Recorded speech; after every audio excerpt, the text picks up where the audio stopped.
I self Nitin Singh from Chanakya college of education Bettiah. आज मैं DElEd second year के year 7 subject code के अंतर्गत यूनिट फर्स्ट में अध्ययन करेंगे। यूनिट फर्स्ट में दोहराव करके सिखाना। दोहराव क्या है, इससे हम दोहराव की प्रक्रिया करके बच्चे को कैसे सिखाएंगे, इस बात का चर्चा करेंगे। पिछले क्लास में हम लोगों ने खेल में सिखाना की बात पे चर्चा किए थे। देखे थे कि भिन्न भिन्न टॉपिक के लिए भिन्न भिन्न खेल ऑर्गेनाइज करके हम उसको सिखाने की बात कर रहे थे। उसी कड़ी में आज हम दोहराव करके सीखने की बात करते हैं। तो जब बात दोहराव की आती है या दोहराव करके सीखना, तो उसके क्या क्या बिंदु हैं, क्या क्या जरूरी है, इस बात को देखते हैं। दोहराव का मतलब होता है किसी भी की गई बात को दोबारा फिर कहना। ये जरूरी नहीं है कि दोहराव क्या हो, उबाऊ हो। दोहराव उबाऊ नहीं होना चाहिए, रोचक पूर्ण होना चाहिए। उसके लिए क्या करना चाहिए? बहुत छोटी उम्र में ही बच्चे कई बातों को दोहराते हैं। छोटे उम्र के जो बच्चे होते हैं किसी भी बात को दोहराते हैं, लेकिन इससे सीखते हैं। दोहराने से वो क्या करते हैं, दोहराने से सीखते भी हैं। जैसे छोटे बच्चे बात को दोहराते हैं, दोहराने से वो सीखते भी हैं। जैसे चीजें गिराना या उठाना, डिब्बे और टिन खोलना या बंद करना, कुछ शब्दों को बार बार दोहराना, ताक झांक का खेल बार बार खेलना, बड़ों से बार बार कहानी दोहराने को कहना आदि। क्या इन सब में किसी भी काम को रटकर सीखना कहेंगे? यानी दोहराव का मतलब रटना नहीं, दोहराव का मतलब रटना नहीं है। अब हम समझते हैं दोहराव के बारे में। आप देखे होंगे कि बच्चे जब दोहराते हैं बातों को, तो इसमें कुछ सीखते कैसे हैं। जैसे वस्तुओं को गिराना या उठाना। कोई भी वस्तु उसको बार बार गिराएंगे, उठाएंगे, गिराएंगे, उठाएंगे, गिराएंगे, उठाएंगे। या टिन का कोई डब्बा है, उसको बार बार खोलेंगे, बंद करेंगे, खोलेंगे, बंद करेंगे, खोलेंगे, बंद करेंगे। बड़ों के कुछ शब्द होते हैं, उसको बार बार बच्चे रिपीट करते हैं। जैसे आपने कुछ बोला, बच्चे उसी बात को रिपीट करेंगे, कहते रहेंगे। या कोई ताक झांक का खेल हो, बच्चे खेलते रहेंगे। और बच्चों का एक बार खेल जो लुका छिपी वाला है, खेलेंगे तो बार बार खेलने के लिए कहेंगे, नहीं वही खेल, वही खेल। या बड़े लोग कोई कहानी कर रहे हैं, बच्चे उसको दोहराने लगते हैं, कहानी को दोहराना आदि ETC और भी हैं आदि इत्यादि में। क्या आपने ये देखा कि जो बच्चा दोहराव कर रहा है, भिन्न भिन्न वस्तुओं को गिराने उठाने के प्रति, टिन का डब्बा खोल रहा है, बंद कर रहा है, कुछ शब्द आपके दोहरा रहा है, आपको खेल में बार बार ताक झांक वाला खेल बार बार खेलने के लिए कर रहा है, कहानियों के माध्यम से आपकी बात को दोहरा रहा है। इन सब कामों में सीखना, क्या बच्चा रट रहा है? रटना को सीखना कहेंगे? नहीं। इसका मतलब हुआ, दोहराव का मतलब रटना नहीं। जब दोहराव की बात आएगी, इसका ये मतलब हुआ कि हम रटने की बात नहीं कहेंगे ना। अब दोहराव के बाद देखते हैं, दोहराव के लिए एक शिक्षक के लिए क्या करना जरूरी है। दोहराव के समय ऐसे कई नए तरीके खोजे जा सकते हैं जिसमें से एक मजेदार बनाया जा सके। ऐसे तरीके खोजा जाए कि दोहराव को और इंटरेस्टेड बनाया जा सके। इंटरेस्टेड तब बनेगा जब उसमें बच्चे गतिविधि करेंगे, मजेदार गतिविधि करेंगे, जिससे बच्चे मजेदार गतिविधियों के माध्यम से कर सकते हैं। कोई चीजें जब बच्चों को अच्छी लगेंगी तो वही चीजें बच्चे बार बार करेंगे। जिनमें से कुछ की शुरुआत आप खुद कर सकते हैं। इन दोहरावों के दौरान भाग लेने वाले बच्चों हर बार कुछ नया व फर्क देखते हैं और अनुभव करते हैं। दोहराव का मतलब ये नहीं कि हरदम एक ही चीजें। दोहराव का मतलब आप खुद उसको कुछ नए तरीके से और मज़ेदार ढंग से प्रस्तुत करिए। उसको नए तरीके से स्टोरीज कीजिए, मज़ेदार मतलब रोचक बनाइए, और गतिविधि ऐसी हो कि बच्चे को इंटरेस्ट लगे। जब ये चीज़ें आपके दोहराव की प्रक्रिया में रहेगी, नए तरीके से मज़ेदार बनाया जाए, गतिविधि की शुरुआत आप खुद कर सकते हैं, तो उस दौरान जितने बच्चे दोहराव में भाग लेंगे वो उससे ऊबेंगे नहीं, वो नया अनुभव प्राप्त करेंगे और उस अनुभव से कुछ नया सीखेंगे। इसलिए दोहराव क्या हो जाएगा, रोचक हो जाएगा, बच्चों के लिए अच्छा होगा। दूसरी तरफ रट कर सीखने में यह इस तरह की भिन्नता नहीं होती जिसमें प्रक्रियाओं का दोहराव नहीं होता, बल्कि जानकारियां ही मशीनी तरीके से दोहराई जाती हैं। उदाहरण के लिए पहाड़े मशीनी तरह रट कर याद करना। अच्छा, एक तो दोहराव का ये मतलब जैसा हमने आपको बताया कि दोहराव को नए तरीके से करना चाहिए, उसे मज़ेदार बनाना चाहिए। मज़ेदार कैसे बनेगा, उसको गतिविधि आधारित कराना चाहिए। गतिविधि आधारित मतलब बच्चों के द्वारा कराना चाहिए, जिससे बच्चे को नया लगे, कुछ अच्छा लगे। उस दोहराव के प्रति बच्चा को कुछ नया फर्क अनुभव महसूस करेगा, तो दोहराव उसके लिए रोचक होगा, बड़े मन से वो दोहराव का काम करेगा। लेकिन इसके विपरीत यदि सीखने की प्रक्रिया में भिन्नता न दिखाई दे, इस प्रक्रिया में दोहराव नहीं होता हो, बल्कि मशीनी तरह से, जैसे मशीनीकरण के रूप में दोहराव होता हो, जैसे पहाड़ा मशीनी तरह से रट कर याद करना। एग्जाम्पल के रूप में बताया कि जैसे बच्चों को पहाड़ा रटाया जाता है। पहाड़ा में आप देखते हैं कि कहा जाता है कि 2 का टेबल स्टार्ट कीजिए, 10 तक, 100 तक, जिस स्तर के बच्चे हैं 20 तक आप रटा देते हैं मशीनरी की तरह। 2 2 जा 4, 2 3 जा 6 एंड सो ऑन। इस प्रकार से हम बच्चे को रिवीजन कराएंगे, रटाएंगे, तो ये नीरस हो जाएगा, परंपरागत विधि हो जाएगी। इस प्रकार से रटने की प्रक्रिया को हमको नहीं करना है, ये गलत है, बच्चे इससे नहीं सीखेंगे। है आगे इस दोहराव में अगर आप आसपास देखेंगे तो आप पाएंगे कि किसी भी बच्चे के माहौल में दोहराव स्वाभाविक तौर पर अलग अलग रूपों में होता है, लेकिन सीखने के औपचारिक माहौल में बच्चों की रुचि बनाए रखने के लिए दोहराव काफ़ी विविधता के साथ जानबूझकर लाना पड़ता है। ये लाइन बड़ा इम्पोर्टेंस है। इस लाइन को आप फिर ध्यान देंगे कि सीखने की औपचारिक माहौल में बच्चों की रुचि बनाए रखने के लिए दोहराव को काफ़ी विविधता के साथ जानबूझकर लाना पड़ता है। इससे क्या होगा, इससे चुनौतियों को कैसे पूरा करेंगे, इसके लिए बच्चे को मन में खुद विचार करना पड़ेगा। इसका मतलब कि सीखने की प्रक्रिया को औपचारिक माहौल में रुचि बनाए रखने के लिए दोहराव में क्या करेंगे, बड़ी मसलियत करेंगे, विविधता ला देंगे। हमारा दोहराव एक पक्षियों का विविधपूर्ण हो जाएगा। इसके लिए विविध करने के लिए हम ऐसा इसलिए करेंगे, जानबूझकर करेंगे कि दोहराव की रुचि बनी रहे, बच्चे उसमें इंटरेस्ट लें, बच्चों के लिए नया अनुभव, फर्क महसूस हो।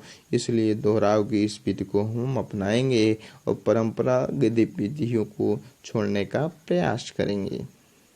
ठीक, आमतौर पर आप जानते होंगे कि बच्चे आमतौर पर पहाड़ा को बहुत परेशान होते हैं।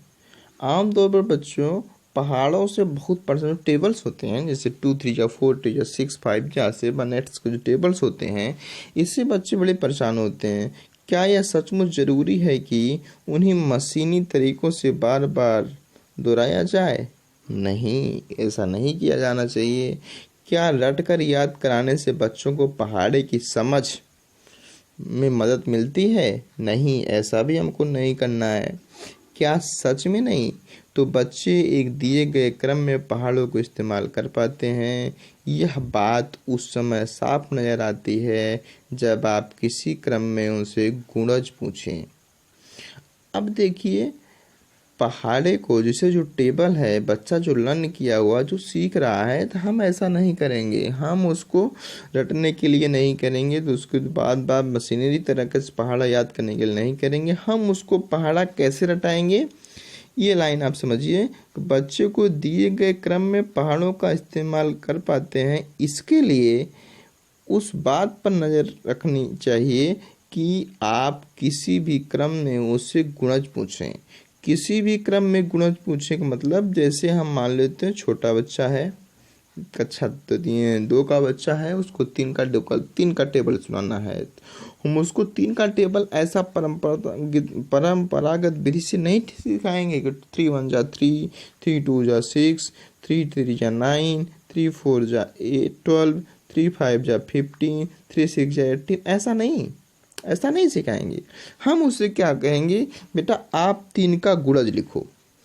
क्या लिखो, 3 का गुणज। अब बच्चा 3 का गुणज कैसे लिखेगा, कहेगा 3 का 1 गुणज 3, 3 का 2 गुणज 6, 3 का ट्रिपल गुणक 3 गुणज 9, 3 का 4 गुणक 12। इस प्रकार से हम जिस संख्या का टेबल उसको लर्न कराना है, उसको उसके गुणज के रूप में लिखने के लिए हम प्रेरित करेंगे। आप उस टेबल का, उस अंक का गुणज लिखिए, या उससे उसके गुणज को हम पूछने का प्रयास करेंगे। ये लाइन आपके लिए इम्पॉर्टेंट है। इससे क्या होगा, इस बात से सिर्फ रटने की बजाय बच्चा उसमें शामिल पैटर्न पहचानने में मदद मिल जाएगी। बच्चा एक पैटर्न जान जाएगा कि हर 3 डिजिट बाद तीसरा अंक आ रहा है। जैसे 3 के बाद 6 आया, देन 6 के बाद 9 आया, 9 के बाद 12 आया, 15 आया, 18 आया, 21 आया, 24, 27 एंड सो ऑन 30। तो बच्चे के मन में उसका पैटर्न बन गया। पैटर्न क्या बना कि हमें जो भी डिजिट मिल रहा है एक निश्चित क्रम में मिल रहा है, एक निश्चित पैटर्न पे मिल रहा है। जब उसके अंदर ये पैटर्न की भावना विकसित हो जाएगी, उसका मतलब उसमें गुणज की भावना विकसित हो गई। वही टेबल और गुणज के माध्यम से पैटर्न के रूप में उसका ज्ञान स्थायी हो जाएगा और सहज भाव में वो इस दोहराव की प्रक्रिया को पूर्ण कर देगा। ठीक, आगे बच्चों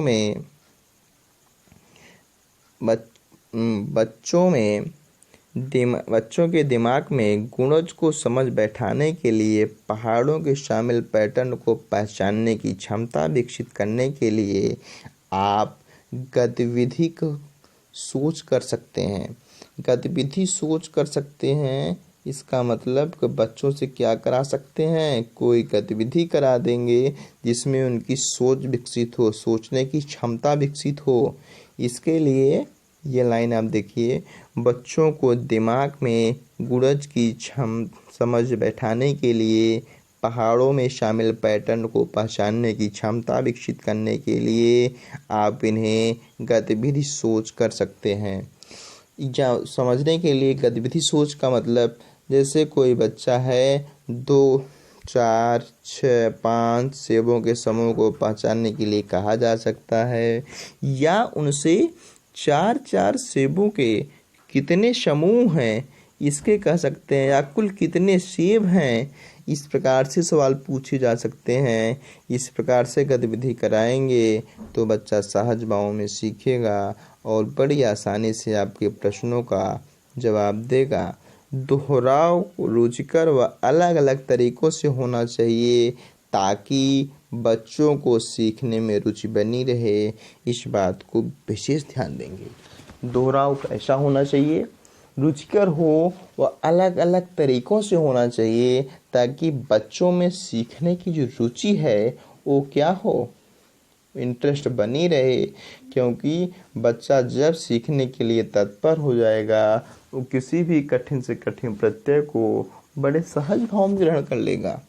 इसलिए उसकी सीखने की जो रुचि इंटरेस्ट है बरकरार रहे, इसके लिए रुचिकर दोहराव की प्रक्रिया को आप अलग अलग तरीकों को से, अलग अलग गतिविधियों के माध्यम से, अलग अलग क्रियाकलापों के माध्यम से करने का प्रयास करेंगे। जिस स्तर की कक्षा के बच्चे रहेंगे उसी के अनुरूप आप अपनी प्रक्रिया को अपनाएंगे, उसी के अनुरूप चलेंगे। ठीक, थोड़ा एक पढ़ते हैं पैटर्न खोजने की बात, टेबल में ही है, देखते हैं इस लाइन को। जब इस तरह की गतिविधि से काफ़ी अभ्यस्त हो जाएंगे तो वो जा कर के गणितीय भाषा में लिखने में उनको मदद मिलेगी। जैसे वो 2 सेब वाले 4 समूह को 4 गुणे 2 8 लिख देंगे। चित्रों को देख कर दिखा भी सकते हैं। बच्चे पहाड़ों को मज़े से पैटर्न ढूंढ पाने की स्थिति में होंगे। पहाड़ों के पैटर्न को भी वो मैचिंग कॉलम भी मिला भी सकते हैं। 10 गुणे 10 के ग्रिड को पूरा भी कर सकते हैं। हर खाने में बच्चे को खाने की लाइन की संख्या, स्तंभों की संख्या का गुणनफल भी भरने का कार्य करा सकते हैं। इस तरह से भिन्न भिन्न गतिविधियां कुछ लंबे समय तक कराई जा सकती हैं। तो बच्चों को या तो उतना समय दिया जाए जितना कि उनको चाहिए, या जितने समय तक उनकी रुचि गतिविधियों में बनी रहे उतने समय तक उनको गतिविधि कराई जाए। उनसे आपस में बात करने दें। जब बच्चा आपस में खुद बात करेगा तो इन सब नंबरों का जो पैटर्न है, एक के बाद दूसरा नंबर कितने समय अंतराल के बाद आता है, किस नंबर के बाद आता है, ये बच्चे खुद समझ जाएंगे। बच्चों में खुद अंडरस्टैंडिंग हो जाएगी जब वो खुद गतिविधि आधारित प्रश्न करेंगे, जब वो समझेंगे। ठीक, इस बात को आप शॉर्ट स्क्रीन कर लीजिए। ओके, ये एक थोड़ा चार्ट दिया गया है। इस प्रकार से आप जैसे 10 तक टेबल बच्चों को बताना है तो 10 का ये चार्ट 100 कॉलम्स बने हुए हैं। इस प्रकार से कॉलम में हम बच्चे को करा सकते हैं, टेबल को भी लर्न करा सकते हैं। 2 2 जा 4 नंबर काउंटिंग के रूप में। इससे बच्चों में टेबल की समझ ही विकसित होगी और इस प्रकार से टेबल लिखने में बच्चों की संख्या, नंबर्स का भी रिवीजन होगा। ठीक, कॉलम में संख्या लिखा गया उतना टेबल लिखा गया। इस प्रकार से जितना इसका मतलब, जैसे यहाँ पे 2 2 जा 4, 2 1 जा 1, 1 जा 1 आया। अब 2 का टेबल आया, 2 1 जा 2 आ गया, 1 1 वाला 3 वाला है, 3 1 जा 3। इस प्रकार से कोई उस संख्या का नंबर यहाँ पे लिख देंगे और उसकी अंडरस्टैंडिंग बच्चा 10 का टेबल, 10 का कॉलम है, 100 से, इस अवधारणा से टेबल के कंसेप्ट को बच्चा बड़े सहज भाव में सीख जाएगा। आज के लिए बस इतना ही। Thank you. ठीक, आज आपको सूचना है, आप कॉलेज के officially channel Chanakya college of education channels को भी सब्सक्राइब करेंगे। इससे आपको नोटिफिकेशन मिलता रहेगा जिसके माध्यम से आप अन्य सब्जेक्ट्स के भी लेक्चर्स प्राप्त करते रहेंगे और अब शेयर भी करेंगे ताकि आपका कोई भी सहपाठी जो वंचित हो, जिसको नहीं पता है, वो इस चैनल तक पहुंच सके और शिक्षण कार्य को कर सके, पूरा कर सके, पाठ्यक्रम को रिपीट कर सके। कल इसी कड़ी में हम आपको बच्चे एक दूसरे से सीखते हैं, बच्चे एक दूसरे से सीखते हैं, इस बात को देखेंगे। बच्चे एक दूसरे से सीखते हैं, इस टॉपिक को हम देखने का प्रयास करेंगे। इसमें क्या क्या है, क्या क्या कठिनाई हैं, क्या क्या इशूज हैं, इस बात को हम कल देख के वीडियो में चर्चा करने की बात करेंगे। Thank you class.